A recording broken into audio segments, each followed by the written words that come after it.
रावण के जन्म की कथा 2 अगस्त्य मुनि ने कहना जारी रखा। पिता की आज्ञा पाकर कैकसी विश्रवा के पास गई। उस समय भयंकर आंधी चल रही थी, आकाश में मेघ गरज रहे थे। कैकसी का अभिप्राय जानकर विश्रवा ने कहा कि भद्रे, तुम इस कुबेला में आई हो, मैं तुम्हारी इच्छा तो पूरी कर दूंगा, परंतु इससे तुम्हारी संतान दुष्ट स्वभाव वाली और क्रूर कर्मा होगी। मुनि की बात सुनकर कैकसी उनके चरणों में गिर पड़ी और बोली कि भगवान, आप ब्रह्मवादी महात्मा हैं, आपसे मैं ऐसी दुराचारी संतान पाने की आशा नहीं करती, अतः आप मुझ पर कृपा करें। कैकसी के वचन सुनकर मुनि विश्रवा ने कहा कि अच्छा, तो तुम्हारा सबसे छोटा पुत्र सदाचारी और धर्मात्मा होगा। इस प्रकार कैकसी के 10 मुख वाले पुत्र का जन्म हुआ, जिसका नाम दशग्रीव रखा गया। उसके पश्चात कुंभकर्ण, शूर्पणखा और विभीषण के जन्म हुए। दशग्रीव और कुंभकर्ण अत्यंत दुष्ट थे, किंतु विभीषण धर्मात्मा। प्रकृति कथा। अपने भाई वैश्रवण से भी अधिक पराक्रमी और शक्तिशाली बनने के लिए दशग्रीव ने अपने भाइयों सहित ब्रह्मा जी की तपस्या की। ब्रह्मा के प्रसन्न होने पर दशग्रीव ने मांगा कि मैं गरुड़, नाग, यक्ष, दैत्य, दानव, राक्षस तथा देवताओं के लिए अवध्य हो जाऊं। ब्रह्मा जी ने तथास्तु कहकर उसकी इच्छा पूरी कर दी। विभीषण ने धर्म में अविचल मति का और कुंभकर्ण ने वर्षों तक सोते रहने का वरदान पाया। फिर दशग्रीव ने लंका के राजा कुबेर को विवश किया कि वे लंका छोड़कर अपना राज्य उसे सौंप दे।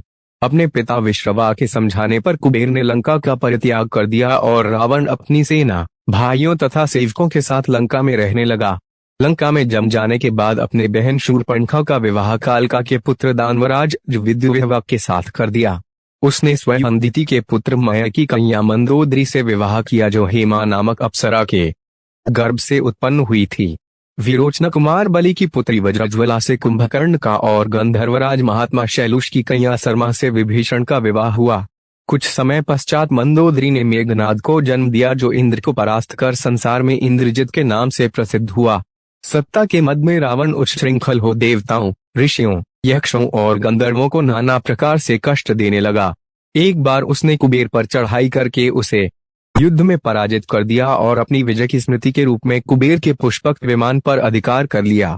उस विमान का वेग मन के समान तीव्र था। वह अपने ऊपर बैठे हुए लोगों की इच्छानुसार छोटा या बड़ा रूप धारण कर सकता था। विमान में मणि और सोने की सीढ़ियां बनी हुई थीं और तपाए हुए सोने के आसन बने हुए थे। उस विमान पर बैठकर जब वह श्रवण नाम से प्रसिद्ध सरकंडों के विशाल वन से होकर जा रहा था, तो भगवान शंकर के पार्षद नंदीश्वर ने उसे रोकते हुए कहा कि दशग्रीव, इस वन में स्थित पर्वत पर भगवान शंकर क्रीड़ा करते हैं, इसलिए यहाँ सभी सुर, असुर, यक्ष आदि का आना निषिद्ध कर दिया गया है। नंदीश्वर के वचनों से क्रुद्ध होकर रावण विमान से उतरकर भगवान शंकर की ओर चला। उसे रोकने के लिए उससे थोड़ी दूर पर हाथ में शूल लिए नंदी दूसरे शिव की भांति खड़े हो गए। उनका मुख वानर जैसा था। उसे देखकर रावण ठहाका मारकर हंस पड़ा। इससे कुपित हो नंदी बोले कि दशानन, तुमने मेरे वानर रूप की अवहेलना की है, इसलिए तुम्हारे कुल का नाश करने के लिए मेरे ही समान पराक्रमी रूप और तेज से संपन्न वानर उत्पन्न होंगे। रावण ने इस ओर तनिक भी ध्यान नहीं दिया और बोला कि जिस पर्वत ने मेरे विमान की यात्रा में बाधा डाली है, आज मैं उसी को उखाड़ फेंकूंगा। यह कहकर उसने पर्वत के निचले भाग में हाथ डालकर उसे उठाने का प्रयत्न किया। जब पर्वत हिलने लगा तो भगवान शंकर ने उस पर्वत को अपने पैर के अंगूठे से दबा दिया। इससे रावण का हाथ बुरी तरह से दब गया और वह पीड़ा से चिल्लाने लगा। जब वह किसी प्रकार से हाथ ना निकाल सका तो रोते रोते भगवान शंकर की स्तुति और क्षमा प्रार्थना करने लगा। इस पर भगवान शंकर ने उसे क्षमा कर दिया और उसके प्रार्थना करने पर उसे एक चंद्रहास नामक खड्ग भी दिया।